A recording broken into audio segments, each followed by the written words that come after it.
Hello नमस्कार दोस्तों, कैसे आप लोग। आशा करते हैं आप लोग अच्छे होंगे। देखिए यूपीएससी भर्ती में यहाँ पर बहुत ही बड़ा बदलाव किया गया है। अगर आपने यूपीएससी भर्ती में फॉर्म भरा है या फॉर्म भरने का सोच रहे हो तो याद रखिएगा, अगर आप रिजर्व्ड कैटेगरी से बिलोंग करते हो तो आपके लिए बहुत ही बड़ा बदलाव किया गया है। ओबीसी, एससी, एसटी और ईडब्ल्यूएस, इसको लेके यूपीएससी बहुत ही सतर्क हो गया है। क्या सतर्क हो गया है? अगर आप रिजर्व्ड कैटेगरी से बिलोंग करते हो तो सबसे पहले यहाँ पे बोला जाता है कि आपके पास सेंट्रल लेवल कास्ट सर्टिफिकेट होना चाहिए। क्या होना चाहिए?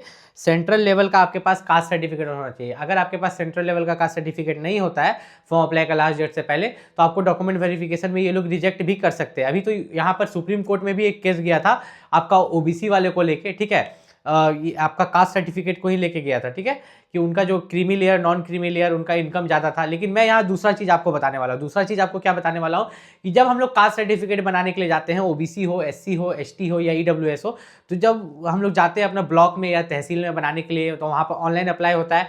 तो जो जमीन का हमारा रसीद होता है ना, ठीक है, जमीन जो होता है हमारा रजिस्ट्री जमीन होता है या खतियानी जमीन होता है या खरीद बिक्री वाला जमीन होता है, तो उस जमीन का जो हम लोग रसीद कटाते हैं, ठीक है, वी रसीद होता है उसको बोलते हैं शायद से, तो वे मांगता है, ठीक है, उसका जेरोक्स मांगता है, उसका जो है पुर्जी टाइप चढ़ाता है, ठीक।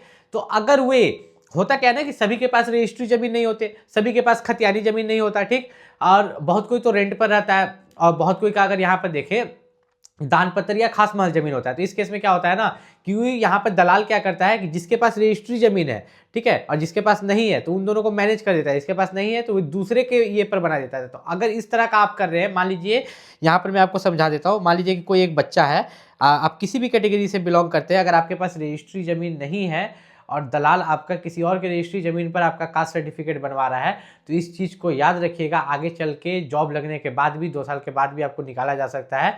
ये चीज़ बिल्कुल गलत है, ठीक है। यूपीएससी का अगर फॉर्म भरेगा तो इस चीज़ का खास ख्याल रखिएगा। अब मैं बता देता हूँ कि आप यूपीएससी एग्जाम को कैसे क्रैक कर सकते हैं यहाँ पर अच्छे से।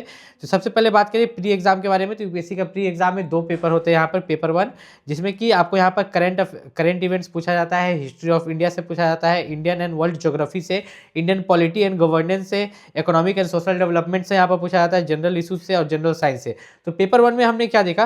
पेपर 1 में आपको जनरल साइंस पूछा गया, हिस्ट्री पूछा गया, मतलब जो आपका जो सिलेबस होता है यूपीएससी का लगभग उससे पूछा गया, और ये आपका 200 मार्क्स का पूछा जाएगा, 2 घंटे का समय दिया जाएगा। फिर पेपर 2 आता है, ये भी आपका 2 मार्क्स का होता है, इसके लिए भी 2 घंटे का समय मिलता है। लेकिन इसमें आप देखोगे आपसे इंग्लिश कॉम्प्रिहेंशन पूछा गया, ठीक है, इंटरपर्सनल स्किल्स और कम्युनिकेशन स्किल्स के बारे में पूछा गया, logical reasoning and analytical ability के बारे में पूछा जाता है, decision making, general mental ability, reasoning समझ लो इसको आप, बेसिक न्यूमेरेसी मतलब मैथ आपसे पूछा जाता है 10th लेवल तक का।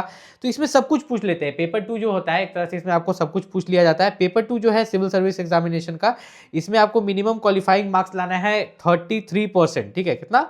33% मिनिमम क्वालिफाइंग मार्क्स। अब आता है मेंस एग्जामिनेशन। जब आप मेंस एग्जामिनेशन के लिए जाते हो तो यहाँ पर भी क्वालिफाइंग पेपर्स होते हैं, ठीक है। क्वालिफाइंग पेपर जैसे कि आपका जो इंग्लिश लैंग्वेज पर होता है, ठीक है, वो क्वालिफाइंग पेपर होता है पेपर 1। उसके बाद अगर यहाँ पर बात करें तो आपके मेरिट वाले पेपर कौन से होते हैं, ठीक है, मेरिट वाले जो पेपर होते हैं यहाँ पर, तो हम लोग थोड़ा सा ऊपर की ओर जाते हैं, ठीक है, ऊपर की ओर जाते हैं ताकि आपको ये चीज़ हम क्लियर कर पाए। तो आपका मेंस एग्जामिनेशन में क्वालिफाइंग पेपर होता है पेपर ए और पेपर बी, जिसमें कि आपका पेपर ए में कोई भी एक आप लैंग्वेज चूज कर सकते हैं, इंग्लिश, हिंदी, उर्दू, जो भी आपका यहाँ पर इसमें आता है 8 शेड्यूल ऑफ द कॉन्स्टिट्यूशन से, उससे 300 मार्क्स का आता है, ये क्वालिफाइंग है। फिर पेपर बी में इंग्लिश है, ये भी क्वालिफाइंग है। अब आता है पेपर 2 भी counted for merit. Merit list बनेगा आपका पेपर 1 से, जो कि आपका ऐसे है 250 मार्क्स का, जीएस पेपर 1 जो कि 250 मार्क्स का है, जिसमें आपको Indian heritage and culture, history, geography पूछा जाता है। जीएस पेपर 2 250 मार्क्स का, जीएस पेपर 3 250, जीएस पेपर 4 250, मतलब टोटल देखें तो 1750 मार्क्स का आपका यहाँ पर होता है। और इंटरव्यू का अगर आप जोड़ ले 275 मार्क्स, तो 2025 मार्क्स का टोटल आपका जो है मेंस का यहाँ पर एग्जाम लिया जाता है। अगर आप यूपीएससी की तैयारी कर रहे हैं तो मैं ज़्यादा नहीं बताऊंगा आपको। यूपीएससी प्री और मेंस के लिए जो सबसे बेस्ट बुक है उसका लिंक मैं इस वीडियो के डिस्क्रिप्शन में डाल दूंगा, वहाँ से जाकर आप परचेस कर सकते हैं। मिलते हैं अगले वीडियो में, तब तक के लिए नमस्कार।